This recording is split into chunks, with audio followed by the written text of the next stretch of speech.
Hi swimmers, and welcome to part 2 of the pre-exercises. This video follows the scapular exercises and covers the important subject of mid-frame or core stability and strength. So this begs the question of why do I ask you to start these exercises before we begin our water sessions, and why make them part of your regular swim training? After all, don't we get enough activity just through the act of swimming itself? And why can't we just jump in and grind our way through training the problem areas?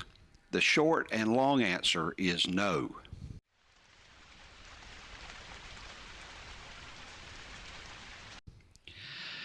Every athlete requires some form of dry land conditioning and training. And while we don't usually see this aspect of training emphasized for stroke improvement, recreation, fitness, swimming, and even event swimming, I believe it is vitally important to make sure our bones, muscles, and minds are up to the task. What I'm attempting to do here is create what one might call a dynamic mid-frame control by increasing our neuromuscular messaging to improve our rate of bodily coordination. The guiding principles here are twofold. First, start our training in a balanced and complete fashion for maximum movement and longevity, so we're not setting ourselves up for injuries due to muscular imbalance, overuse, or dysfunction. Second, training in this fashion also improves the chances that we can be a more complete and successful swimmer once the body is tuned into and capable of the synchronous movements which are required during a swim stroke. I found this a lot easier to explore and work on any imbalance on land before we try to correct it in the water. The intention in training these 5 mid-frame areas is to bring these motions and control over into the functional side of swimming. Let me remind you that the human body is not symmetrical. We have differences from left to right, front to back, and diagonally in form and function. A regular effort to train these 5 areas will wake up the underused muscles and balance them with any overused or dominant areas to increase the likelihood of making technique and performance improvements long-lasting. The exercises cover areas crucial to muscular demands placed onto the body during swimming. These areas are the anterior, the lateral, the posterior, the diagonal in the front and rear, or the magic X, as I like to call it, with the 5th one being hip flexion. The muscular demands made on the midframe are most important during the movements of rotation, active streamline, extension, and kick. The midframe or core connects with the front and rear frame. It acts to improve our overall balance, stability, body position, alignment, and breathing in the water. Let me emphasize that the improvements in the midframe go a long way toward improving technique, keeping us injury-free, as well as resulting improvements for endurance and performance. The exercises are basic, simple, and straightforward. Some of you will be familiar with these exercises and some not. Some of you may come to realize that you've been overtraining just one aspect and undertraining others based on how easy or challenging you find the exercises. So let me list the 5 areas, the muscles, and their complementary exercise you'll be performing. Anterior midframe. For the rectus abdominis and inner and outer obliques, we'll do plank. Yes, good old plank. Lateral midframe. For the obliques and quadratus lumborum, will be side plank, which works the length of the body line from the shoulder through the lower leg. Posterior midframe, for the glutes and muscles in the lumbar spine, will be hip bridge. Diagonal midframe, works everything from one shoulder to the opposite hip on the anterior and posterior side. For the anterior aspect, we have bird dog and dead bug. For the posterior aspect, we'll use hip bridge with a one leg raise variation. Let me emphasize that when we initiate any opposite arm and leg motion during bird dog and dead bug, please make an attempt to start the opposing arm and leg moving at the same moment. Doing this will add the benefit of making the brain get used to simultaneous movements from opposite diagonal limbs, something which is absolutely crucial in a well-balanced and stable body position and alignment. I call these bird dog swim and dead bug swim. The final area is hip flexion. For the hip flexors, we'll do a mountain climber variation which involves a positional hold. These exercises lend themselves to a circuit with repetitions of 30 seconds on and 10 seconds rest between each exercise. In addition to this, Taylor went one step further and created a flow which involves blending all of the elements into one workout. Just for fun, Taylor threw in 2 extra exercises, the hollow hold and a really fun one, penguin toe taps. The extra one I added is called the sumo wrestler or horse stance. It provides really great leg, knee, hip, and core work, but its biggest benefit is how it provides us an opportunity to grow our mental toughness using patient concentration through just one exercise. I encourage you to start with 5 or 10 seconds and add on in 5-second intervals. A word of warning, make sure you don't stay down too long or you might find yourself getting stuck. Let's go join Taylor as she demonstrates the exercises. Hello everyone, my name is Taylor and I'm going to take you guys through 9 different stability core exercises and then we're going to end with a little leg exercise. The first one is going to be a plank. Now with the plank, you want to make sure that your wrist is in line with your shoulders and your feet are in line with your hips. And you're just going to hold it here. To make it harder, you can go down and then you want to make sure your elbows in line with your shoulders, feet in the same position. And you're going to hold here. And that is going to be your plank. Now we're going to go into side planks. These are going to work your obliques more. Now, same thing as the normal plank. Now you're going to want to make sure your elbow is in line with your shoulder. Now this is going to be the easier way to do the side plank. You can stack your feet, you can stagger them, whatever makes you feel more balanced. The biggest thing with this is keep your hips straight and you want to lift your hips off the mat. You're going to hold it here. To make it harder, you're going to want to stagger your feet or keep them stacked if you have really good balance, but wherever you're comfortable with. I always stagger my feet with this one, and you're going to go up into a higher hold. Same thing, make sure your hips are straight, your wrist is in line with your shoulder, and that's going to be a harder version of the side plank. Now we're going to go into glute bridges. With the glute bridges, you're going to go down on the mat, all the way down, on your back. You want to make sure that your back is not necessarily flat, but you also want to make sure that you're comfortable. Your back has a natural arch in it, so you don't have to worry about being super conscious about having it flat. You want to bring your heels to your glutes, and you're going to push all the way up with your whole foot. Not just your heels, your whole foot. You can have your hands here, or you can have your hands at your side, whatever you're comfortable with. Now that is the glute bridge. And now I'm going to show you guys a single leg glute bridge.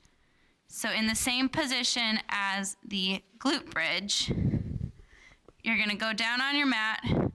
And now the working leg is going to stay in the same position. The non-working leg, I'm going to have you go all the way out.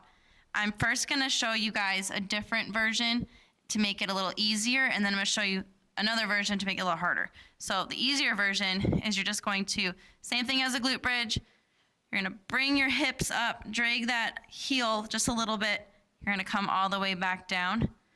This is going to focus also on your hamstring and a little bit of your glutes as well, and your deep core muscles called your transverse abdominal muscle, and you're going to come back down. To make it a little bit harder, I'm going to have you float that one leg up. You're going to get a little bit more range of motion. You're going to feel your hamstring just a little bit more, and then you're going to come back down. And always keep the hips square, and then always go from the ground and come all the way back up. And that's going to be your single leg glute bridge. Now we're going to go into dead bugs. So with dead bugs, you're going to go all the way down, just like we did for the glute bridges, but now you're going to bring your legs up, your hips, your knees, and your feet are going to be about a 90-degree angle, and your arms are going to be up. Now we're going to do what's called a dead bug swim, and all that means is you're going to move your arm and your leg at the same time. So you want to move your opposite arm and leg as well. So I'm going to start with my right hand with my left leg. You're going to go all the way down, same time, come all the way back up. So when your hand starts to go, your foot starts to go. So you should be touching the ground at the same time your heel and your fingers are touching the ground. To make it a little bit easier, you're going to also start in the same position, but instead of going all the way to the ground, you're going to go down on the mat, bring it back up. Down on the mat, you're going to do kind of like more of an arch. The biggest thing with this one is you want to make sure you keep your feet and your legs 90 degree. You don't start relaxing here. What this one is targeting, your whole core, your abs, from your obliques, your transverse. This is a big one. Big stability exercise. And then you're going to come all the way back up. And there you have it. That is your dead bug swim. Now we're going to do bird dog swims. So it's the same thing as the dead bug, but now I'm going to have you guys flip over on your hands and knees. Same thing as the high plank. You want to make sure your wrist is in line with your shoulders. And we're going to do, like I said, bird dog swim, just like we did dead bug swim. Same thing. You want to move your arm and your leg at the same time. So you're going to move my right arm with my left leg all the way up, keeping my hips straight and square. Don't be swinging around. Come back up. This is a big stability exercise, so you want to make sure you do this one slow and controlled. Try to get your arm up to your ear and come all the way back down. You kind of want to pretend if you had a cup of water on your hips, that if you were doing this motion, it would stay. So you really want to focus more so, not so much with your arms and legs, with your hips. You want to keep your hips really still. Now to make this one a lot harder, you're going to go into a high plank. Now this one's challenging, so I would definitely, sometimes you do have to move your leg before you move your arm, but do your best. I always stagger my stance just for balance. And you're going to move your hand and your foot. Try to do it at the same time. Up, and then you're going to come back down. Can't hold this one as long, but if you can, that's pretty good. Opposite, and then come right back down. And like I said, that one is a lot harder, but you always can give it a try and see how you like it. And that is the bird dog swim. Now we're going to go into mountain climbers. And we're going to do these a little different than the cardio version. We're going to hold these in isometric hold. And same thing as the high planks. You're going to go into high plank, wrist line with your shoulders, like always. Your legs are going to be about hip width apart, including your feet. And you're going to drive one leg up. Now you can round your back just a little bit to really drive that leg up. You're going to drive it up, hold it for a couple seconds, bring it back down. Drive it up, hold it for a couple seconds, bring it back down. Make sure you're not finding yourself arching your back. You want to make a table with your back. To make this one a little easier, you're going to do same positioning, but your feet or your legs are on the ground. You're going to drive your knee up, bring it back down. Drive your knee up and bring it back down. Still works your abs just as well. And those are your slow mountain climbers. Now we're going to get into the transverse abs. A little more focus on these. I'm going to show you guys 2 different exercises with them. The first one I'm going to show you is going to be the hollow body holds. And these are going to be on, you're going to sit on your butt. Your feet are going to be on the ground. I always recommend starting with your feet on the ground and kind of playing around with this one, because you can play around with this one pretty well to kind of find whatever you're comfortable with, because it can be really difficult. So you're going to start with your feet on the ground, keep your chest up, don't round your back, because if you round your back's just going to hurt over time. So really focus on keeping your shoulders back, keeping your spine neutral. Hands, I just kind of leave on my side. You can also hold them out here, and you're just going to come back. You don't have to do much. You're going to notice, you're going to feel it, and keep your shoulders back. If this is too easy, you can kind of come all the way down. If it's too easy, you can take your feet off. This is the hardest version. So you can also here, if this is kind of a struggle, you can bring your hands back here and play along with your feet. So you can put your feet out here. The higher your feet are and the knees are closer to you, the easier it's going to be. So you can kind of play around with this one.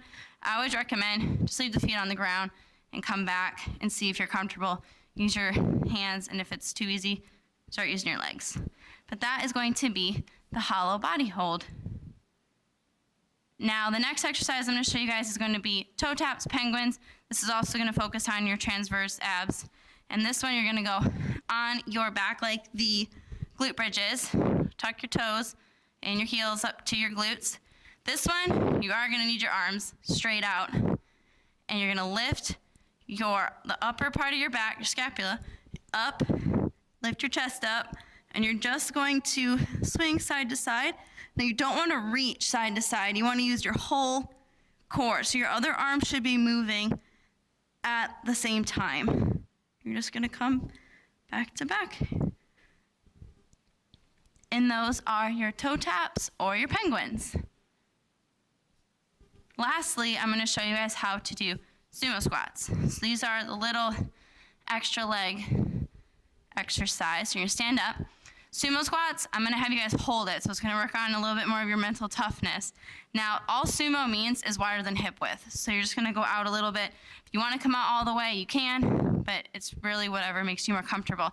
Another thing with sumo squats is you want to make sure your toes are outwards, not straight forward. And always, always, no matter what you're doing, knees align with your toes.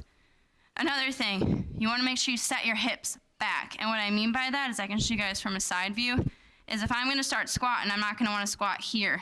Don't drive your knees forward. You want to set your hips back, kind of like you're sitting on a chair behind you. You set your hips back, come down, keep your chest up, and come up. Also, try your best to get your legs, quads parallel to the ground, and then come back up, keeping your knees in line with your toes. So you can also kind of use the cue like you're spreading the floor apart while you're coming down, just to make sure your knees stay in line with your toes. And those are the sumo squats. Now I'm going to take you guys through an entire workout. We're going to hold most exercises for around 20 seconds. I'm going to keep it on my watch. Some of them we're going to do for reps, but I'll walk you guys through all of that.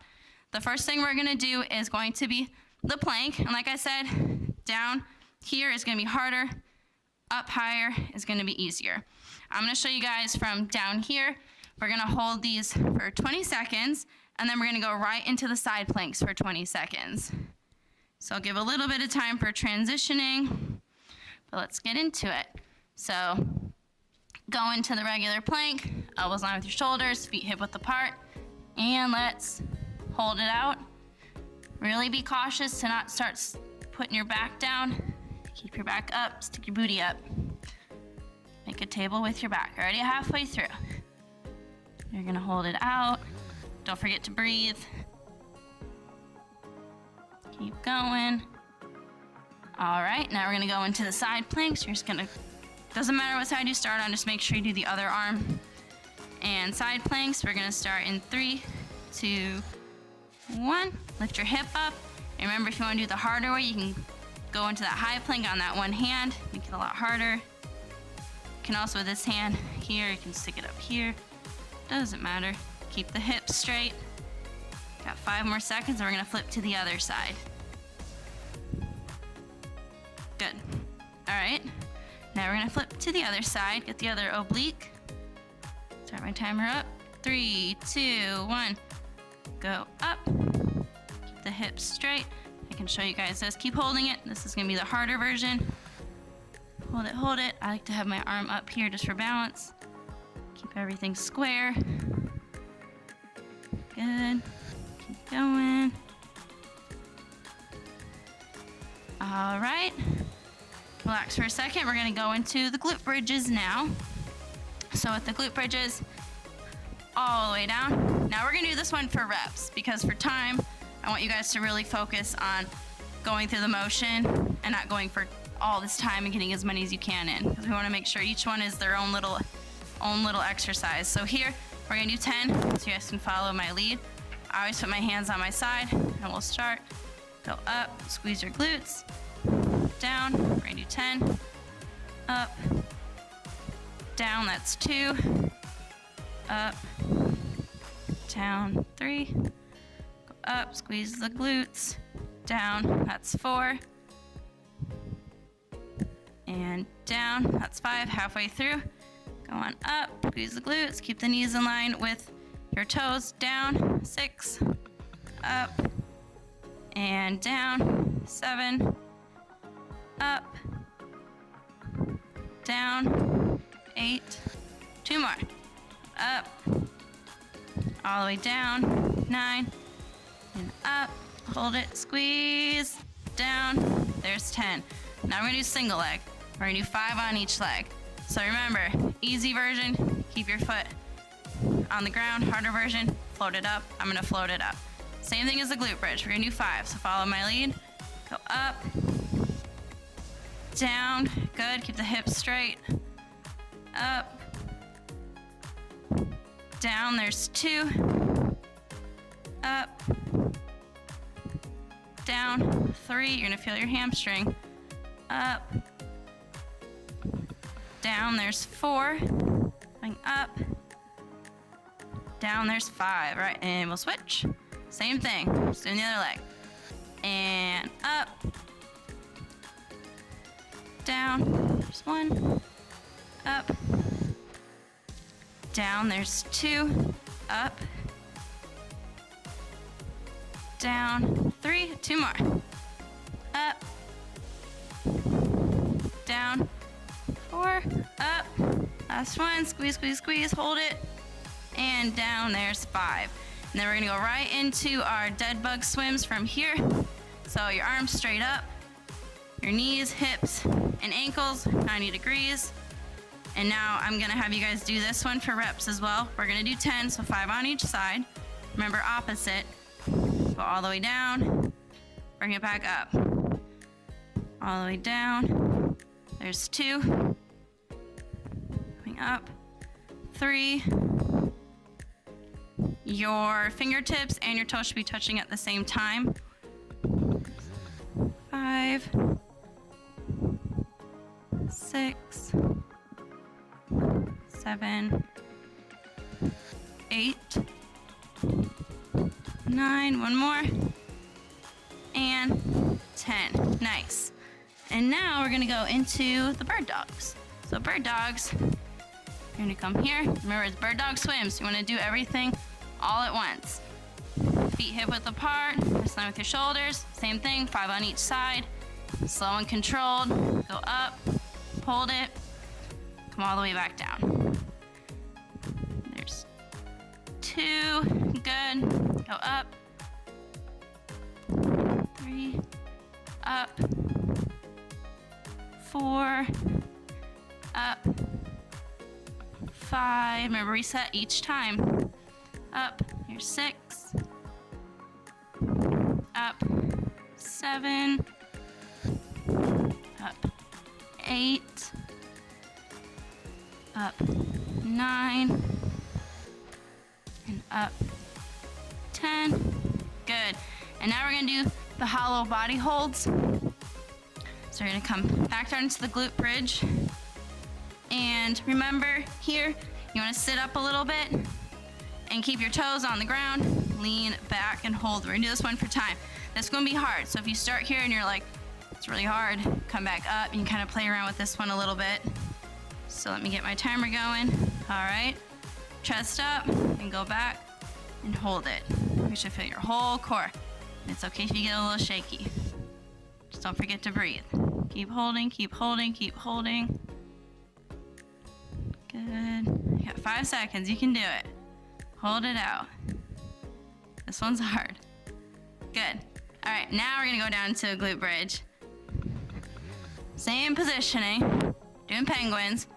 Arms straight out, get those triceps going. Lift the chest up. We're gonna do this one for time as well. So this one's a little bit of a faster motion. So you can begin, just tap in the heels, keep going. Keep the chest up. Look up at the sky, don't look up at your legs. Want to keep your neck, your spine neutral. Keep going, almost done. You got 3, 2, 1. Good. All right, now we're gonna go up for the sumo squats. So you're gonna stand all the way up. And like I said, we're gonna do these 4 times. So you're gonna hold that bottom position. We're gonna hold it for 20 seconds. So wider than hip width, toes out, knees line with toes. All right, I'm gonna have you set it back in 3, 2, 1. Good. I'm gonna set it back. I'm gonna have you hold it. Keep your chest up. Just hold this out. You're gonna feel it burning through your quads, your calves, but you can do it. We're already halfway through. So keep holding it. Go, go, go. Keep going. Keep going. Good. And slowly come on up. Good job, everybody. Hope you all enjoyed that little workout, and I'll see you next time. Well, that's it for part 2 of the dry land training, which covers the mid-frame. As always, please don't hesitate to contact me to discuss any problem areas or questions you may have. Join Taylor and myself in part 3 when we'll work through back strengthening exercises specifically targeted for muscle groups important to the recovery and catch. So long for now.